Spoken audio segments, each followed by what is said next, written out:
मानव ने अपने सपने और अपनी कल्पनाओं को साकार करने के लिए वायुयान, एरोप्लेन जैसे यातायात के सुगम साधन का विकास किया।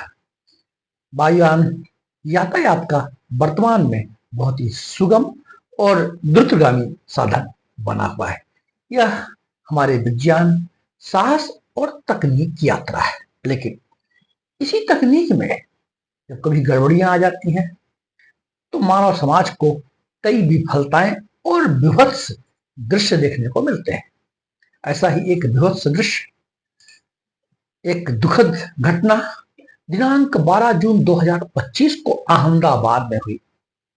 एक बोइंग विमान जो एयर इंडिया का था, 787 ड्रीम लाइनर बोइंग विमान। बोइंग वास्तव में एक अमेरिकी कंपनी का नाम है जो कि वायुयान, हवाई जहाज बनाने का काम करती है। यह विमान एयर इंडिया का है और 12 जून 2025 को लगभग 1:30 बजे अहमदाबाद से लंदन गेटविक की यात्रा पे था। इसमें 242 यात्री थे, जिसमें 230 यात्री और 12 क्रू मेंबर थे। क्रू मेंबर्स उन्हें कहा जाता है। इनके भी दो भाग होते हैं। जो इंजन अर्थात कॉकपिट को संभालते हैं, जिसमें पायलट, को पायलट, फ्लाइट इंजीनियर, ये जो इसको वायुयान का जो परिचालन कक्ष होता है, कंडक्टिंग कक्ष होता है, उसको चलाने का काम जो होते हैं पायलट को पायलट करते हैं। और जो दूसरे को क्रू मेंबर्स होते हैं वो वायुयान में जो अटेंडेंट्स होते हैं, एयर होस्टेस होते हैं, ये होते हैं। ये विमान लगभग 1:30 बजे 1:38 PM पर अपनी यात्रा पर निकलता है और 2 मिनट में ही यह क्रैश कर जाता है। जहाँ यह विमान टकराया, गिरा, अपने टेक ऑफ होने के 1-2 मिनट में ही वो एक हॉस्पिटल था, बीजे हॉस्पिटल, और वहाँ हॉस्टल था। उस हॉस्टल में यह गिरा और वहाँ डॉक्टर्स जो कि वहाँ रेसिडेंट थे, रहते थे, वह भी मृत की स्थिति पे आ गए। यह एक बड़ा विभत्स हादसा था और ऐसा कहा जाता है कि इस हादसे में एकमात्र एकल जीवित व्यक्ति विश्वास कुमार रमेश भाग्यशाली थे जो कि बच गए। आज हम चर्चा करेंगे कि यह जो वायुयान की जो यात्रा है, वायुयान का विकास कैसे हुआ, मानव ने कैसे अपने सपने और अपने कल्पनाओं को की उड़ान भरी और विज्ञान ने कैसी तरक्की की। हम हमारे देश में, भारत देश में रामायण और महाभारत काल में भी वायुयान की चर्चा सुनने को मिलती है। पुष्पक विमान की चर्चा हमारे रामायण काल में देखने को मिलती है। 15वीं शताब्दी की अगर हम बात करें तो लियोनार्डो दा विंची एक जो चित्रकार थे, इन्होंने अपने चित्रों में उड़ती हुई मशीनों के चित्र बनाया करते थे। मशीन बनाते थे जो उड़ते हुए, आज ये सब मशीनें जो ड्रोन है, वायुयान है, हेलीकॉप्टर से, ऐसे बहुत सारे वायु में उड़ने वाली मशीनें हमारे दुनिया में देखने को मिलती है। पक्षियों को देख करके मानव ने वायुयान के यातायात के साधन विकसित किए और जो पहली वैज्ञानिक उड़ानें थी, कई जो प्रयोग किए गए और इंसान को विफलताएं भी झेलने को मिली, विफलताएं भी देखने को मिली। 1783 में मॉन्ट गोल्फियर भाइयों ने गुब्बारे से वायु में उड़ने का प्रयास किया। गुब्बारे से नाम था उनका, मॉन्ट गोल्फियर भाइयों ने। यह वायुयान में उड़ने का पहला प्रयास था। 19वीं शताब्दी में कई वैज्ञानिकों ने ग्लाइडर बनाए। ग्लाइडर, इससे पंख तो होते हैं लेकिन इसमें कोई मशीन यंत्र नहीं होते, ये भी हवा के सहारे उड़ते हैं ग्लाइडर्स। तो ये 19वीं शताब्दी में कई वैज्ञानिकों ने ग्लाइडर्स का विकास किया और ये 19वीं शताब्दी में जर्मन वैज्ञानिक ओटो लिलियनथल ने सफलतापूर्वक ग्लाइडर को उड़ाया भी। दुनिया का जो पहला हवाई जहाज है वो राइटर ब्रदर्स के हिस्से में जाती है। ऐसा कहा जाता है कि राइटर बंधुओं ने वायुयान की खोज किया था। उनका नाम था ऑर्बिल और बिल्वर राइटर। ये पहली जो उड़ान जहां भरी गई थी, ये अमेरिका के किट्टी हॉक, उत्तरी कैरोलिना में 17 दिसंबर 1930 का और विमान का नाम था फ्लायर फर्स्ट। 12 सेकंड की उड़ान थी और लगभग 36 मीटर की दूरी में यह वायुयान, यह हवाई जहाज ने उड़ान भरी थी। इसमें जो इंजन लगा हुआ था पेट्रोल इंजन था और 12 हार्स पावर का पेट्रोल इंजन था। यह इतिहास की पहली मानव नियंत्रित, ह्यूमन ने इसको कंट्रोल कर लिया, और मोटर चलित इसमें जो उड़ने की जो प्रक्रिया थी, इसमें मशीन था, मोटर थे जो कि इसको वायुयान को आगे बढ़ा दिया। तो यह इतिहास की पहली मानव नियंत्रित और मोटर चलित उड़ान थी। और राइटर बंधुओं के हिस्से में उनके नामे ये बात जाती है कि उन्हें ये वायुयान की खोज किया है, जिनका नाम था ऑरविल और विल्बर राइटर। अगर हम भारत में हवाई यात्रा के इतिहास को देखें तो उनके भी कुछ दिन है। 1911 में 1911 भारत की पहली हवाई डाक सेवा प्रयागराज से नैनी, ये पहली 1911 में हमारे यहाँ पहली हवाई डाक सेवा हुई। 1932 में टाटा एयरलाइंस की शुरुआत JRD टाटा ने किया, लेकिन बाद में इसको राष्ट्रीयकरण करके एयर इंडिया कर दिया गया था। और 2022 में पुनः एयर इंडिया का निजीकरण करके टाटा समूह ने इसको ले लिया 2022 में। तो एयर इंडिया की बात थी। और 1953 में सरकार ने कई निजी कंपनियों को शामिल करके इंडियन एयरलाइंस बनाया। और इस दौरान कई 2003 में एयर डेक्कन और इंडिगो जैसी कम बजट वाली एयरलाइंस की भी शुरुआत हुई।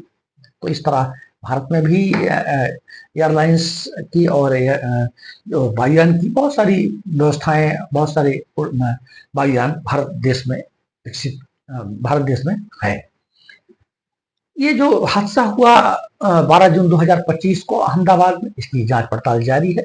इसमें ब्लैक बॉक्स वॉइस रिकॉर्डर होते हैं जो कि जिनका एनालिसिस होने से, फॉरेंसिक लैबों में जांच होने से पता चलता है कि आखिर किन कारणों से यह विमान क्रैश कर गया, दुर्घटनाग्रस्त हो गया। ऐसा बताते हैं कि जब विमान ने टेक ऑफ किया, उड़ान भरी, तो 2 मिनट के अंदर ही ये विमान क्रैश हो गया। और कहते हैं कि जो इसके जो पहिए होते हैं, जनरली जब टेक ऑफ होते हैं वायुयान तो ये पहिए अंदर हो जाते हैं, लेकिन ये पहिया अंदर नहीं गया। तो ऐसा भी लोग कहते हैं कि संभवतः जो गियर में जो लैंडिंग गियर्स होते हैं उनमें कोई प्रॉब्लम हो गई। लेकिन ये सब जांच के विषय है, जांच की जा रही है, एनालिसिस किए जा रहे हैं।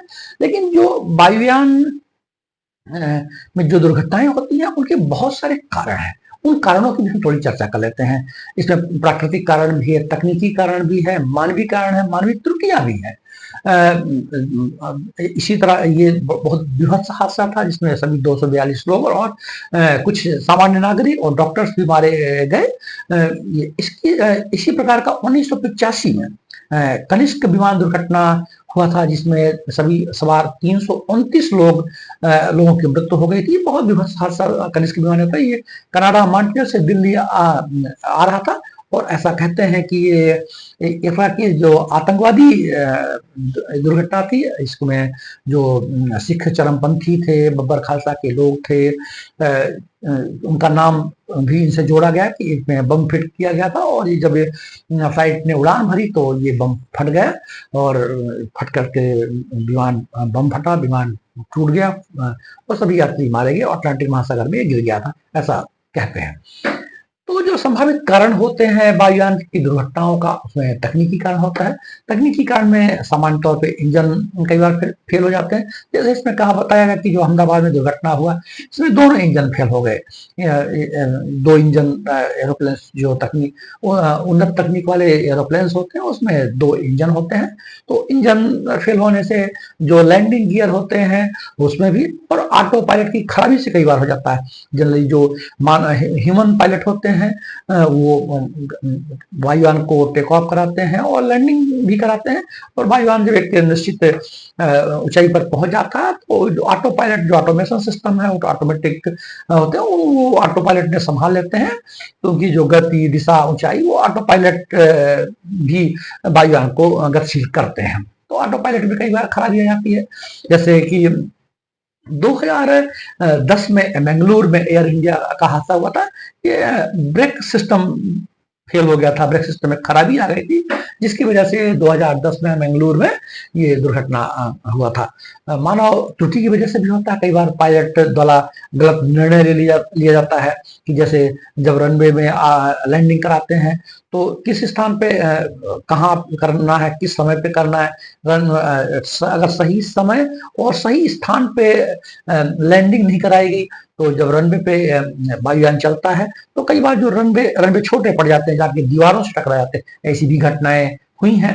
तो इसमें पायलट का डिसीजन मेकिंग बड़ा महत्वपूर्ण होता है कि रनवे पे उतारते समय उसकी स्पीड क्या हो। कई बार रनवे ठीक से रनवे में साफ सफाई ठीक से जाती है, वहाँ ऑयल पड़े होते हैं या आसपास पक्षी, अगर वहाँ प्रदूषण है, कोई कचरे पड़े हुए हैं तो पक्षी भी टकरा जाते हैं।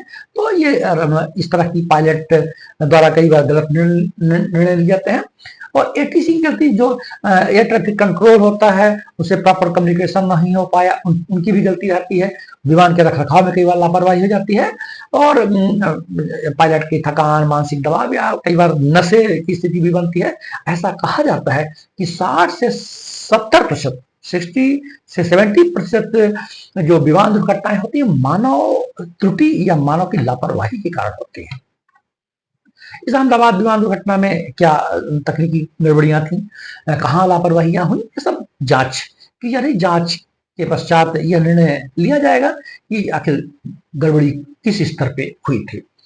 प्राकृतिक कारण भी विमान दुर्घटना के कारण होते हैं। प्राकृतिक कारण जैसे खराब मौसम है, तूफान, बादल, तेज हवा, बिजली और पक्षियों का टकराना, बर्ड स्ट्राइक एक बहुत कॉमन प्रॉब्लम आती है। कई ऐसी जो बर्ड स्ट्राइक पक्षी प्लेन से टकरा जाते हैं।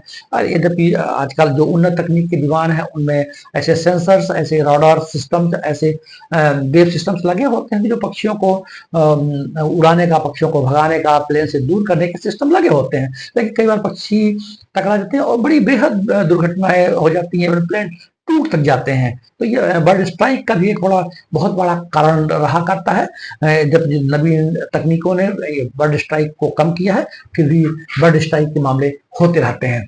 इस तरह के जो 2009 में फ्रांस में इसी पे एक फ्लाइट का बर्ड स्ट्राइक से दुर्घटनाग्रस्त हुआ था। जो एयर फ्लाइट था 447 फ्रांस का था, ये जाकर अटलांटिक महासागर में गिर गया और इसका कारण बताते हैं कि पक्षियों के टकराने से या सेंसर फेल होने के कारण हुआ था।